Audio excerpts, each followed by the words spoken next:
today we start with Helge Dietert from Paris, and he will talk about quantum equilibrium for degenerate kinetic Fokker-Planck equation.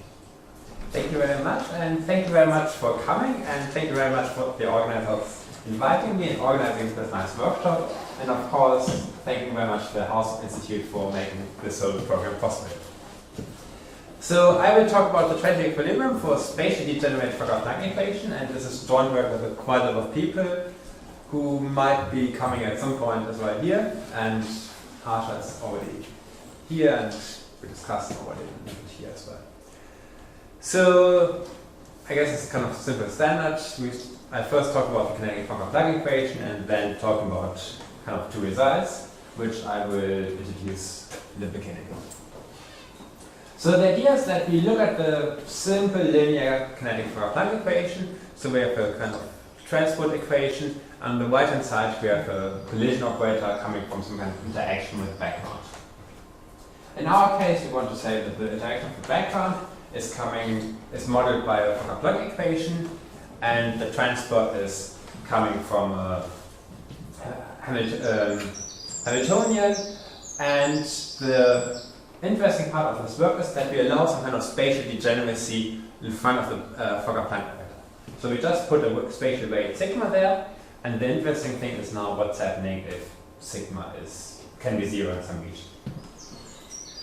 And as you probably know, is that there's a kind of global Gibbs measure, and we somehow expect that the system should converge to this global Gibbs measure, and the kind of classical question of quantum equilibrium is now to understand, does it actually converge always to this Gibbs measure, and can we give some weights how fast this will converge to the Gibbs measure? And just to give you some kind of background, I mean, if you wouldn't have this kind of spatial weight there, or would you have a uniform lower bound of the spatial weight, this is really this kind of driving example of this whole theory of hypocoercivity, where they kind of try to understand how the combination of the collision operator and the transport operator drives the system to the whole equilibrium. There was some kind of previous work which studied a very similar equation, different equation, where they looked at the linear Boltzmann equation. And it's basically the same form, except that the collision operator now is modeled by a linear Boltzmann equation instead of a Fokker-Planck operator. So we can just write it down, and it's just saying, okay, with a certain probability, you just get a new velocity which is totally thermalized. And they actually pretty nice results, and basically they could show us that you will have convergence to the equilibrium always if there's a so-called geometric control condition satisfied, and if you have a uniform geometric control conditions, then you will have exponential convergence. And this is kind of really if and only if, so it's a really clear picture. And now I probably should tell you also what this geometric control condition is actually saying. And it's really saying what you probably would expect. So we can think of the system, we can say think of these kind of particles, and we have some kind of region where there's no thermalization, and outside of this region we have this thermalization. And what is kind of the natural thing you need to have now to make sure that you will have thermalization of the system? And the basic idea is that, okay, if I start at a certain point, the transport operator will just push forward the density by the trajectories. So it's just getting pushed forward. And then, if I'm in the good region with a certain rate, I will just getting thermalized. So the idea now is that if I'm starting in the region where there's no thermalization, I will just need to say that at a certain point, I will go to a region where I will actually be thermalized. And this is what I'm going here. And so to formalize this, we just introduce the characteristics of the system with the big letters x and v starting from position. And the geometric control condition just basically says now that for almost every initial data point, we will have that this will be eventually in a good region. And now the uniform condition basically says that we want to have some kind of weights for that. And for that one, maybe it's relatively intuitive that it basically needs to say that within a certain time interval, I will need to have spent a decent amount of time in a good region to have a decent probability of being thermalized. And so this really, I think, is a quite intuitive picture of what's happening with the linear Boltzmann equation. And now the question is, what's happening with the Fokker-Planck equation? And maybe it's quite a simple statement, but it's somewhat the background somehow is that the kinetic Fokker-Planck equation, the Fokker-Planck operator, has a derivative. So it's an unbounded operator, and things can behave differently, and it's also, if you also get error terms which are not really, I mean, kind of the perturbation terms are not bounded anymore, and so it's a bit of different structure. And the basic results we can show now is that if we have the geometric control conditions or the uniform geometric control conditions, we still get the same kind of conversions or exponential conversions. So that's, as you might expect, that okay, if I start somewhere and I'm getting thermalized, then I'm converging to the global equilibrium, and if I'm kind of getting thermalized within a certain time interval with a decent weight, then I get exponential conversions. So that's, I guess, as you might expect. But now what's happening with the case when you don't have this geometric control condition, especially when you don't have this uniform geometric control condition? And in the linear Boltzmann equation, we could just say, okay, if there's kind of a decent set of initial data, when we don't get initialized, I just take the initial data concentrated on this kind of set, and then it won't be thermalized. But actually, in our case, that's actually not true. In the Fokker-Planck equation, this uniform geometric control condition is not necessary for exponential convergence. And this is really kind of hinging to the fact that the Fokker-Planck operator actually involves derivatives. So now I will just give you a little bit of the idea about the proof for the part using the geometric control condition. So as a first step to make things a little bit more easy, we just say, okay, we have the kind of mass conservation for the whole system. So the global equilibrium is basically the Gibbs state with a prefactor determined by the global mass of our system. And just to make our lives a little bit easier and all this writing, we just say, okay, the global mass is 0, so that we expect that we converge to the 0 state. So this is just a small simplification. And then the first things what we think about is that we introduce a local projection.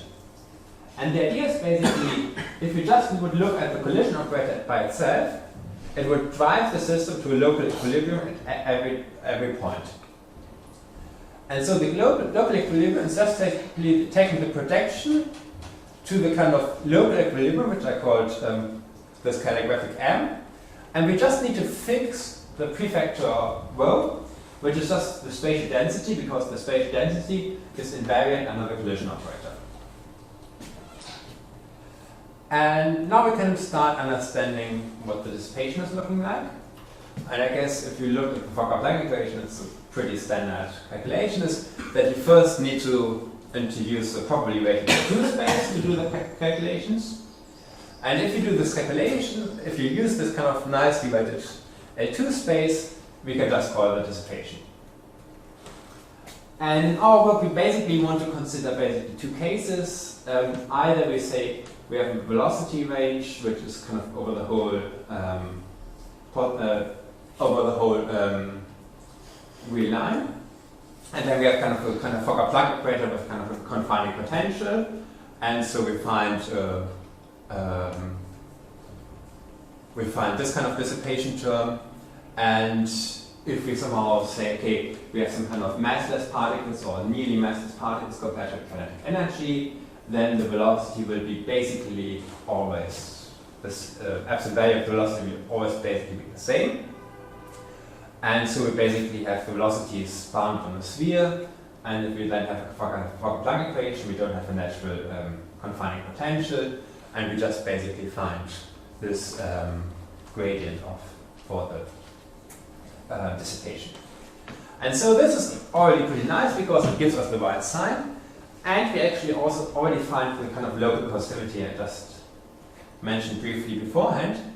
And this is basically saying that the dissipation at a point is bounding from above the distance to the local equilibrium. So this is kind of this expression. So we say this is the distance to the local equilibrium, and now we have the dissipation. We have this kind of weight sigma, and this is kind of the new thing which we can't drop out because the sigma can be 0.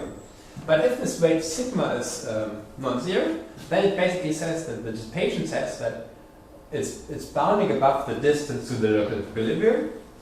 So it's this kind of classical coercivity you would prove for exponential conversions.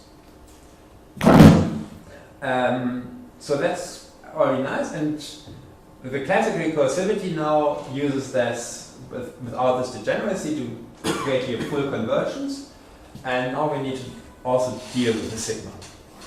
And basically we do that by a contradiction argument, and we need to introduce a longer time frame. So the first realization we can say is that if we have exponential convergence and we look over a fixed time frame, then we can basically formulate exponential convergence in this hypocoercivity in this equivalent formulation, which is basically saying that we need to be able to find a time frame such that the integrated dissipation over this time frame is bounding from above the L2 norm. And so this is somehow a little bit of integrated coercivity to take into account of the hypercoercive structure, and then by acting over the kind of time frame we have the hope to use the transport operator to gain the convergence. And now we basically do a contradiction argument to prove this idea. And basically the idea is now, okay, suppose this is not holding. So now I just build a contradiction sequence saying that, okay, we can normalize the initial data to be 1. And as I said before, we take always the global mass to be 0, so that we kind of drop out the global projection. And then we assume that we can find a sequence such that the integrated dissipation is smaller than 1 over n. So it's just kind of this decaying sequence of n. And this time step here is that we can basically choose as we want. And for our case, I guess we just use it what we use from the uniform geometric control condition. Because when we use this kind of time scale, then we always said that there's a good chance that every particle will have been in the thermalizing region. And now the basic overview of the idea is now, okay, we say we have this kind of sequence, and just by kind of standard compactness you can find a weak limit. I mean, that's relatively easy because we have a non-increasing evolution, and you have the initial A2 not controlled, so you can find a weak limit. Then the second part, which is still relatively easy, is you show that this weak limit is going to be 0. Basically because we use that we have the global mass to be 0, then we can reduce that the weak limit needs to be 0. And now we build up the contradiction by saying that actually the initial data is strongly converging. And this is going to be a contradiction because this limit is 0, and we say that we have strong convergence, but the A2 norms are actually fixed to be 1. So there we have C or contradiction in the end, so that there needs to exist kind of a lambda bar, which is positive, and then we have our exponential convergence. So, as I said, intersecting the weak limit is easy. So the first thing is saying, is this weak limit actually going to be 0? And if you just take the weak limit, you see that first of all we have this kind of dissipation going to 1 over n. So the weak limit of the dissipation is 0. And so that weak limit by itself must be satisfying the transport equation and needs to have the dissipation always to be 0. But if the dissipation is always to be 0, then in the good region we can just use local coercivity to say that we basically rho times the equilibrium in the velocity variable. And now you can just test this equation and use this form to conclude that rho needs to be actually a constant in each connected component of the good region. And now we just need to complete these things. Okay, we say that by the transport we can always connect the different regions of the of our components of sigma, and the transport says that it needs to be constant along the characteristics, so that the rho needs to be the same actually on all in all components. But now we can use that again and use that constant along the trajectories again to say that by the geometric control condition, this now implies that it needs to be always of the form rho times m, where rho is a global constant. And now we just say, okay, we somewhat imposed initially that the global mass is to be 0 and that is preserved in the weak limit, so that this constant rho needs to be 0, and we concluded that G infinity needs to be 0. And now we need to reach the strong conversions, and to give us a bit of wiggle room and prove something, we use this kind of retracted set, sigma epsilon, where we just say we look at the sets where the spatial degeneracy is actually bigger than a positive value. And if you assume that sigma is continuous, you can basically find a small enough epsilon, choose a slightly different c, which is still positive, so that you still have the geometric control conditions written in this form here. And now we can, using our dissipation, and it basically the first thing is that in this kind of set sigma epsilon, for this epsilon chosen in this way here, the local dissipation says that the distance to the local equilibrium needs to go strongly to 0, because this is just basically controlled by the dissipation, and we know that the dissipation is going to 0. And now we can say, okay, we know that it's a kinetic equation, that it has a transport part. And by the transport part, we can now look at the spatial density and know that the spatial density has actually more regularity than just the density by itself. And using this extra regularity, we can also now reduce that the spatial densities are converging strongly along a subsequence. And if you combine this fact that we have a strong convergence along the subsequence and the strong convergence to the local equilibrium, you basically see that in the good set sigma epsilon, we actually have strong convergence of our sequence G and to G infinity. And now the only thing that's really left to do is somehow relate this information on this good set to the full set to build up our contradiction. And so we basically need to transfer the control. And the classical phrasing for this is that you look at the defect measure to see how much the strong convergence differs from the weak convergence. And in our setting, the defect measure is pretty easy because our weak limit is actually going to be 0, which makes writing things down a little bit easier. And now we can just basically look at the time evolution of the defect measure, and you basically can just multiply the original equation by Gn and put these two terms together. Then you just get this factor 2 here. And on the right hand side we have just kind of the collision operator, we have split off spatial weight, and we multiply it by Gn. So this again is a transport equation, so we can use again Duhamel's formula and use that the transport is actually solved by the characteristics. And this is what's basically just written down here, which is just getting a bit long for writing down.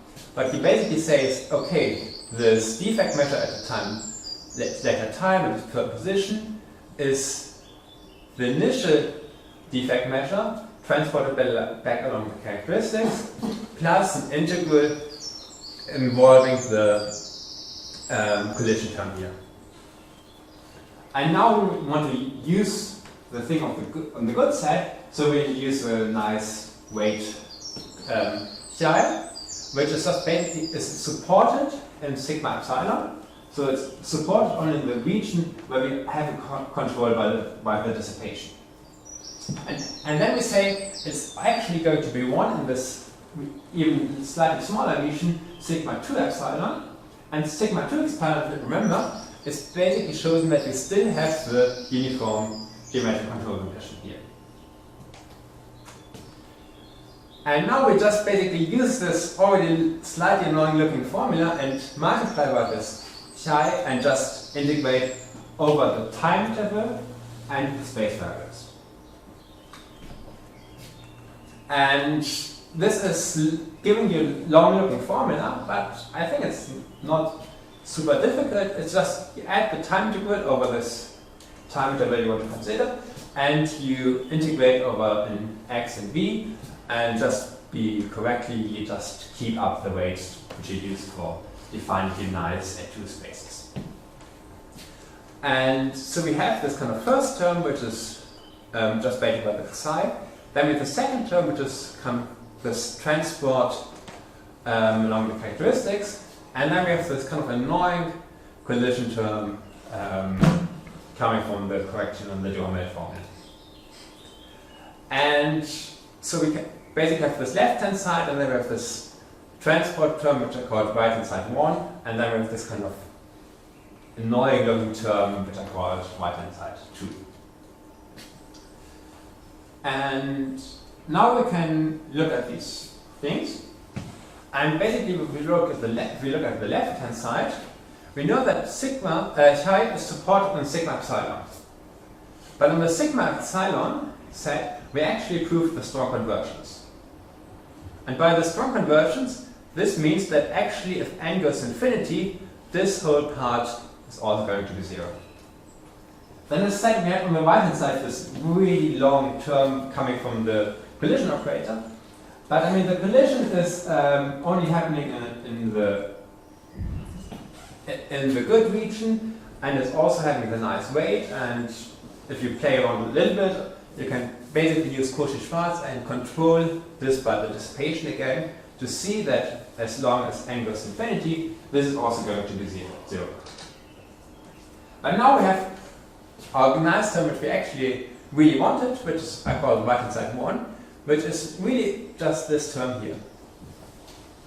And now we can just go remember back the geometric control condition and solve the integral in time t. And then it's just basically integral over the initial data And by the geometric control condition, I know that this prefactor has a lower bound. So now this basically just tells me, oh sorry, this should be a square here. If you think about it with the square. This basically shows you that the right hand side 1 gives you an upper bound for the L2 norm of the initial data. And now we found our contradiction, because this term and this term are going to be 0, so this term needs to be going to 0. But this term is an upper bound for the initial L2 norm, so it would mean that the L2 norm of the G end is also going to be 0. But we've actually chosen the initial L2 norm to be 1. And so we found a contradiction, so there needs to be existing a lambda bar so that we can find exponential convergence. Maybe some kind of few remarks on the proof is that if you now want to look at the case that you have eventual convergence, you can do relatively similar argument. It's basically, the idea is that if you have an initial data which is not eventual convergence with the Gibbs measure, you can find longer and longer time intervals where there's basically no dissipation. And by using this longer and longer time intervals, you can basically do this kind of extraction of a subsequence not over a finite time interval, but basically for the all positive real lines, so you have a kind of half space and time. And then we can just basically use the geometric control condition that we eventually will be in the good region with the dissipation. So this is giving you the second part of the initial claim. And then you can think about, how robust is this argument? And one kind of robustness, you can think about this, does it really also work for unbounded domains?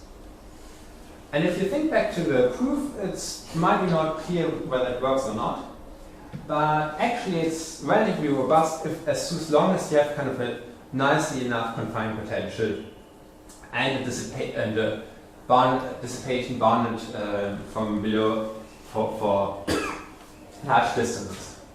Because if you think back to the proof, where could be a problem? Expecting a weak subsequence, that's always possible and not a difficulty. Showing that this weak limit is actually going to be 0 is also pretty robust. I mean, we don't really need anything to use there. Then concluding that in the good region, we are strongly convergent with the local equilibrium, is also robust over unbounded domain. But now there comes to the study part that we then used that we have the velocity averaging to expect this strong conversion of the spatial densities. And if you have an unbounded domain, a priori, you can't really upgrade your reconversions to a strong convergence by regularity, because you could just have a mass going to infinity. But actually, if you have a nicely enough confining potential, which we have kind of this kind of condition, then you can basically prevent this to happening, and so that you only need to apply this velocity average compactness on a finite domain to conclude the argument, and then the proof basically works as before, because kind of this shifting of the controls then as you would do before, and we control for large velocities and conclude the argument. And we find this kind of condition, which is relatively similar to what you expect to have even a simple Poincare inequality holding in X. And if you don't really have an Poincare inequality, then it's probably pretty unlikely that you have any chance of having exponential convergence. So now, finally coming to this counterexample I said initially, thinking about the thing is, do we really need to have this geometric control condition for exponential convergence? And as said, for the linear Boltzmann equation, it's pretty clear that it's equivalent, because if you have a good enough set where you have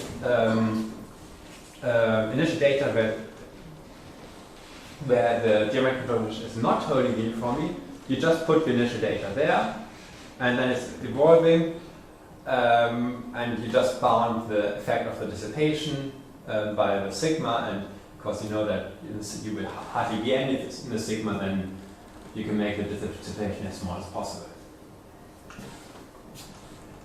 But can we make it failing for our case here? And one simple degeneracy we can think about is if you just take a square.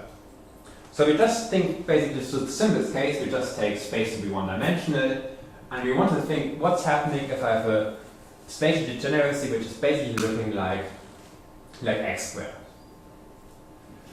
And we also put the velocity like the classical Fokker-Planck equation, so it's really like unbounded velocities over the whole real line.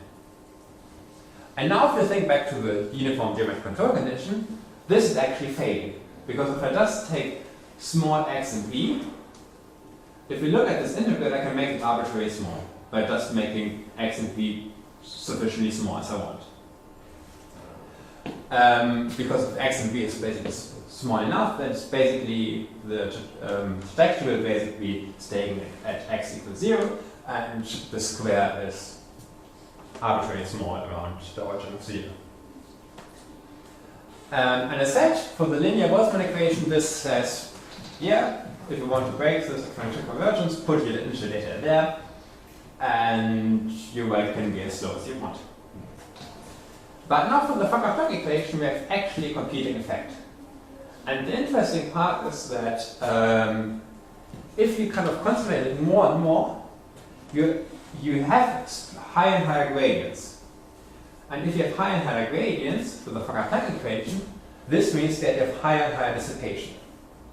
So you have kind of competing effect that as soon as you concentrate, you have a higher gradient, so you have potential higher dissipation, but you're still paying the price that the prefactor is getting smaller. And so the whole game somehow now is to balance these kind of two things. And building this example actually going to be working is actually a little bit difficult and needs a bit of fiddling around to make things. But if you think back to the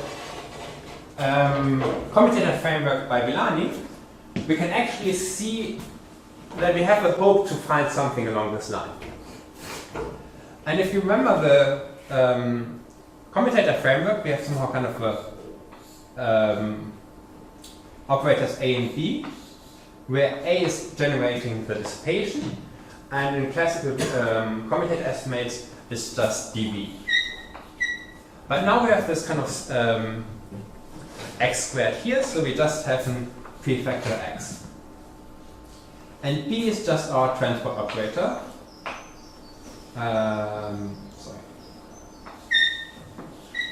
B dx. And now if you just do kind of the classical computation, you just compute the first commutator, and you see that if this term acts on this v, you get this kind of classical term which is happening in the typical hypocoercivity estimates without this x, and so you get the control in dx, and you're happy. But now we actually see the interesting part is that if we have in this case, we have another commutator acting of the v dx acting on this part here. So we get minus v dv. And now you see that we have a really nice term here, because this term is not going to be vanishing for small x. I mean, this term is, we didn't gain anything, but this term is not vanishing for small x. So you have maybe some hope to control something. And so that's kind of the motivation how we kind of came up with this example. And so to write down everything, we wanted to work on a simple setting, so we just take the Hamiltonian with a quadratic confining potential to make life as easy as possible. And then we have this kind of degenerate mixing. We said, as I said, we have kind of as before the classical Fokker-Planck operator, and now we have somehow this x, want to have this x squared here. But in order to fit for this our theory, we want to be also the sigma to be bounded above and below. So we replace this x squared by tanh squared, just to make sure that we're really in the realm of the proof what we have in the first case. And now we're saying we can go to the commutator framework for Villani, where we write some of the evolution of dth in this nice form with the operator A, which is giving the dissipation, and the transport operator B. And now you just need to sit down and compute commutators. And you really need also use kind of the full form of the commutator estimates here in Villani. So I mean, classically, you would take Z to be 1 and R to be 0, and then you would get the kind of test commutator because Cj commutated with B is equal to Cj plus 1. But if you look at actually in the Villani's book, you actually have the freedom of this kind of Z prefactor and this factor R. And if you choose these kind of terms, we can get this kind of nice sequence of commutators where we see that we gain something around the origin. And I said before, we see that we gained here, in this kind of simple case, we gained here a term VdV, which is not degenerating with X. And so you basically get all kind of terms where you either have a weight in X or you have a weight in V. And yeah. And now the theory of Villani is basically saying the following: as soon as somehow the sum of the Cj operators gives you a cursive estimate, and you have kind of good bounds on the commutator bounds on this R, then you will have exponential convergence. And this second part, which might look a bit technical, is actually the reasons why we carefully chosen this Z and R, because otherwise, if you don't choose them carefully enough, you find derivatives also kind of bad terms. We have no way to control them. And basically, so playing around with this Z and R is just to make sure that the commutators and the bounds of R are actually controllable. So in a sense, it's just fiddling around with error terms and maybe not the kind of interesting idea of handling it. And now we can basically start concluding our result. Basically said, okay, if you look at this kind of commutated estimates, we basically see that we get now a control with a weight in X squared or V squared. So using this kind of commutators, we can it's okay if either X or V is positive, but I mean, as you might expect, we still have a slight degeneracy if X and V are going to be 0. And I mean, this is somehow also to be expected, because if your initial data has 0 velocity and sits at X, nothing is going to be happening. But this kind of degeneracy is small enough in a pseudo sense that we can still find a Poincare inequality. And for this one, we basically need a kind of funny weighted Poincare inequality. And the interesting part is that kind of this weight on the derivative is actually going to be vanishing at this point. And this is somehow the tricky part of proving this Poincare inequality, because this is going to be vanishing, but you can actually prove this kind of Poincare inequality. And one very interesting way to prove this, I think, is just you use some kind of Hermite basis and play around with the Hermite coefficients and actually see that you can prove this Poincare inequality. And if you have these two ingredients and you look at all this kind of error terms, you see that you will have exponential convergence. And so we could really prove now with this kind of example that the Fokker-Planck equation has a slightly different behavior because it has derivative as an unbound operator. And with that, I'm going to thank you very much and stop here.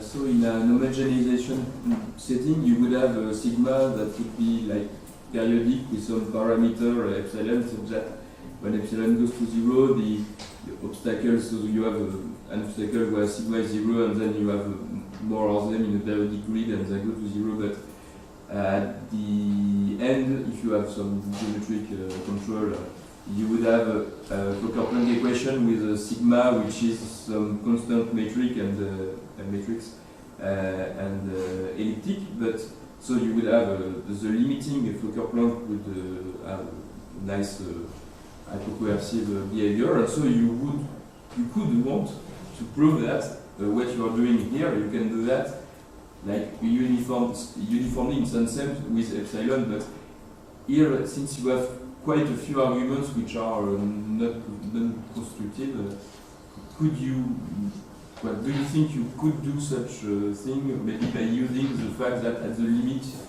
you would have something nice, or? I mean, as I presented here, we just pointed out there's this point that we somehow use the compactness arguments to conclude something, and we think they're not necessary. So that, and if that's true and it's not necessary, then you should be able to do something like that. But we think we kind of have some ideas how to put it through, but it's hopefully true and hopefully done soon. But the constructive argument is under conviction.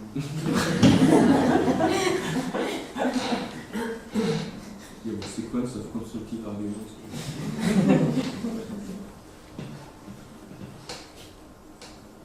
Any other question? Okay, I have a few. So one is in the end you use in a way the fact that there's a kind of diffusion behind the Fokker-Planck term. Could you expect that to get some kind of stochastic GCC that would be better adapted to the Fokker-Planck case?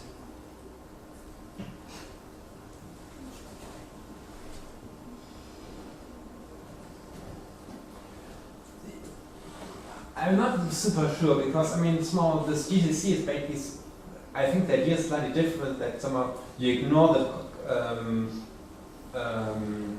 collision term. So I mean, also the Boltzmann equation you can understand stochastically, and you totally ignore this term and you just say, okay, at some point my velocity will be hit by that. Yeah, I mean, if instead of solving just the characteristic of the Hamiltonian thing, you force it by some Brownian, you can write down what things to be. Spend enough time in the damping part. Yeah, I don't know. Okay, I was just expecting that. It's your problem in concentration, and if you add some randomness, then you lose the neat concentration along characteristics. Yeah, but I mean, somehow it's kind of a tricky interplay because I mean, if you somehow take this, we have somehow this kind of, if you look at somehow sig x to the n,